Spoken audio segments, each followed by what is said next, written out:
بسم اللہ الرحمن الرحیم۔ السلام علیکم ورحمۃ اللہ وبرکاتہ۔ آج کی کہانی ایک ایسے صحابی کی ہے جو اپنے جذبہ ایمان، صبر اور اللہ کے راستے میں قربانی دینے کے لیے مشہور ہیں۔ یہ واقعہ ہمیں دکھاتا ہے کہ ایک مسلمان کا ایمان جب مضبوط ہوتا ہے تو دنیا کا سب سے بڑا حکمران بھی اسے جھکا نہیں سکتا۔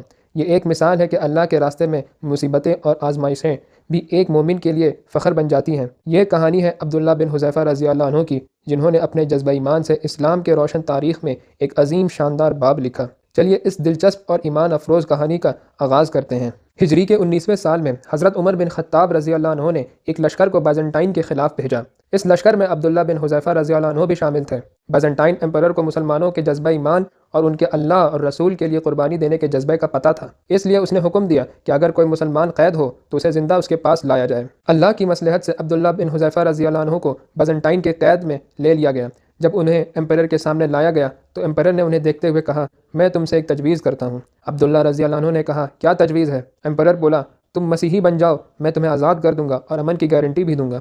عبداللہ رضی اللہ عنہ نے غصے سے جواب دیا، موت مجھے اس بات سے 1000 گنا زیادہ پسند ہے جو تم مجھے کہہ رہے ہو۔ امپرر نے پھر کہا، اگر تم میری بات مان لو تو میں تمہیں اپنا مددگار اور حکمران کا حصہ بنا دوں گا۔ عبداللہ بن حذیفہ رضی اللہ عنہ جو زنجیروں میں جکڑے ہوئے تھے مسکرا کر بولے، واللہ اگر تم مجھے اپنی ساری دولت اور ساری عرب دنیا بھی دے دو اور مجھ سے کہو کہ میں نبی کریم محمد مصطفیٰ صلی اللہ علیہ وسلم کا دین چھوڑ دوں تو میں کبھی نہیں کروں گا۔ امپرر نے غصے میں کہا، پھر میں تمہیں مار دوں گا۔ عبداللہ رضی اللہ عنہ نے کہا، جو کرنا ہے کر لو۔ پھر امپرر نے انہیں ایک لکڑی کے کراس پر لٹکا دیا اور فرمایا کہ اس کے سپاہی ان کے ہاتھ اور پیر کے پاس تیروں سے نشانہ لگائے، لیکن عبداللہ رضی اللہ عنہ اپنے دین پر مضبوط رہے۔ پھر امپرر نے ان کے سامنے ایک بڑا دیگ لے آنے کا حکم دیا جو تیل سے بھرا گیا اور نیچے آگ جلا دی گئی۔ ایک اور مسلمان قیدی کو لایا گیا اور اسے اس گرم تیل میں ڈال دیا گیا۔ اس کے گوشت کے چھلنے کی آواز سنائی دی اور ہڈی نظر آنے لگی۔ پھر امپرر نے عبداللہ بن حذیفہ رضی اللہ عنہ سے پوچھا، کیا اب تم اسلام چھوڑ دو گے؟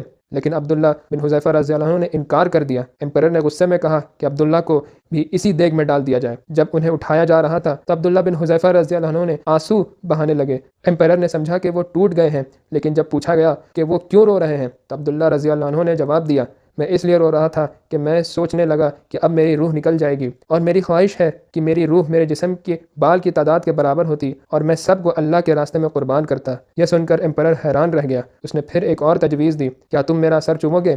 اگر تم ایسا کرو تو میں تمہیں آزاد کر دوں گا۔ عبداللہ رضی اللہ عنہ نے کہا، کیا تم سارے مسلمان قیدیوں کو بھی چھوڑ دو گے؟ امپرر نے ہاں کر دی۔ عبداللہ بن حذیفہ رضی اللہ عنہ نے فرمایا، میں ایک دشمن خدا کا سر چوم کر سب مسلمان قیدیوں کو آزاد کروا سکتا ہوں، اس میں کوئی حرج نہیں۔ پھر عبداللہ بن حذیفہ رضی اللہ عنہ نے امپرر کا سر چوما اور سارے مسلمان قیدیوں کو آزاد کروا لیا۔ جب وہ مدینہ واپس آئے اور حضرت عمر بن خطاب رضی اللہ عنہ کو یہ واقعہ سنایا تو عمر بن خطاب رضی اللہ عنہ بہت خوش ہوئے اور کہا، ہر مسلمان پر عبداللہ بن حذیفہ کا سر چومنا واجب ہے، میں اس کا آغاز کرتا ہوں۔ پھر عمر بن خطاب رضی اللہ عنہ نے خود ان کا سر چوما۔ دوستو، یہ کہانی ہمیں سکھاتی ہے کہ ہمیں اپنے دین اور ایمان پر ہر حالت میں مضبوط رہنا چاہیے، چاہے سامنے دنیا کا سب سے بڑا حکمران ہی کیوں نہ ہو۔ عبداللہ بن حذیفہ رضی اللہ عنہ کا جذبہ اور صبر ہمیں اپنے اللہ اور رسول کے ساتھ وفاداری کا سبق دیتا ہے۔ جزاک اللہ خیرا۔ السلام علیکم ورحمۃ اللہ وبرکاتہ۔